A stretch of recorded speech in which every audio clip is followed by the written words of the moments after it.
eating up all your floor space. So looking for more efficient building materials, what I would call the evolution of architectural framing occurred for Chicago in 1885 when Civil War bridge builder William LeBaron introduced the iron and steel grid frame, a skeleton. Hanging weight on that internal skeleton reaching 10 stories paved the way for the modern skyscraper. These steel frame buildings coming out of Chicago 1885 to about 1910 would become known as the Chicago School of Architecture. Father of Chicago School, Louis Sullivan, describing it thusly: your building should really be like a Greek column, a tripartite division of base, shaft, and capital, every inch a proud and soaring thing. Now, the Chicago School would influence the birthplace of modernism, the Bauhaus, the art compound in 1920s Germany that was merging industry and art. Second director of the Bauhaus, Ludwig Mies van der Rohe, came to Chicago in 1938, and as director of the Illinois Institute of Technology would spread the modern or minimalist style around the globe. I'll give you an idea of modernism. Look at Lake Point Tower on your right. That's a prime example of the modernist style, where you find highly articulated structure, but no decoration whatsoever. The modernists coming out of the Bauhaus celebrated form. To the modernists, decoration was bourgeois, superfluous, dishonest. They got rid of it altogether. A new wave of architecture comes out of Chicago today, friends, from a young woman. Her name is Jeannie Gang, and her first skyscraper from her company Studio Gang is the building with those curvy balconies and the shimmering glass up here on the left. It's called the Aqua Building. Kind of looks like a wave, yes? Now, Louis Sullivan would say form follows function. The function of Jeannie's building was to ensure every one of those condos had a unique view of Chicago. So, to ensure the best view possible, Jeannie would choose a view like Millennium Park and then point a laser back at that building. If the laser went in the window, that was great. You had a sight line, right? A direct view. What if the laser hit a 1.5 feet left or right? Still great. If you couldn't see it from the window, Jeannie would build you a balcony 50 stories up and 12 feet out if necessary, so you could step out and have a view. Form follows function. Now you see the tall white tubular building to the left of Jeannie's building. That's the Aon Center, the third tallest building in Chicago at 1,136 feet. Problematic history for that building. In 1973, that was Standard Oil of Indiana. To really stand out, originally they made that building the tallest marble-clad structure in the world. 43,000 thin panels of marble. Someone forgot to do their homework. When you cut marble really thin, it is fragile to the elements.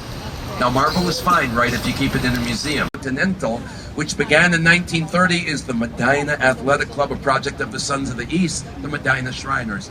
Now, here's modernism for you, friends, with its antenna. That is the fourth tallest building in Chicago, Big John, the John Hancock Center, 1,127 feet, 46,000 tons of steel, not an ounce of decoration. That's where you celebrate structure, modernism. Postmodern Art Deco to your right, NBC Tower, 1989. Adrian Smith, architect, harkening back to the Art Deco of the 1930s. Do you know 30 Rock in New York, the GE building? That was an inspiration on NBC Tower, Chicago. And on our right, the clock tower, friends. Look, London can have Big Ben, Paris has its Eiffel Tower. Chicago's answer, the clock tower of the one and only Wrigley Building. Commissioned indeed by the chewing gum king, William Wrigley Jr., who was a young man, had gone to Burnham's Fair. See, that's the style of the 1893, the Beaux-Arts style of the fair. And on your right as well, friends, it looks like a Gothic cathedral. Tribune Tower, home to the Chicago Tribune newspaper. 1922.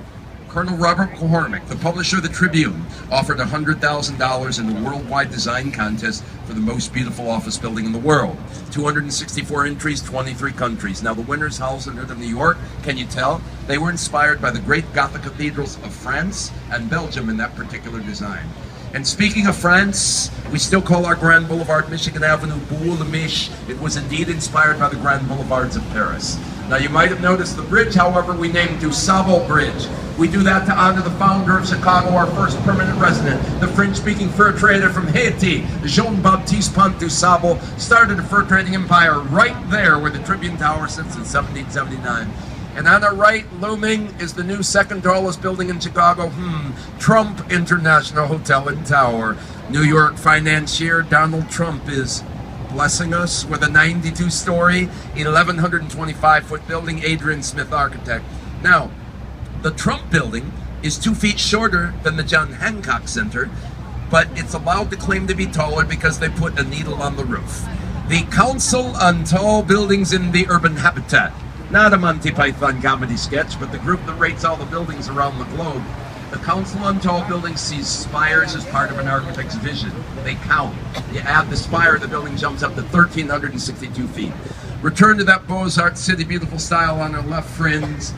Beautiful building, the Jewelers Building of 1926, inspired actually here by a 15th century Italian monastery, the Chateau de Pavia, but built here for the diamond trade. Now in 1926, you could drive your Model T automobile filled with diamonds from Lower Rackle Drive right into the basement. An auto elevator lifted your car. You would meet it, you would retrieve your diamonds, and this is poor planning, hence the elevator.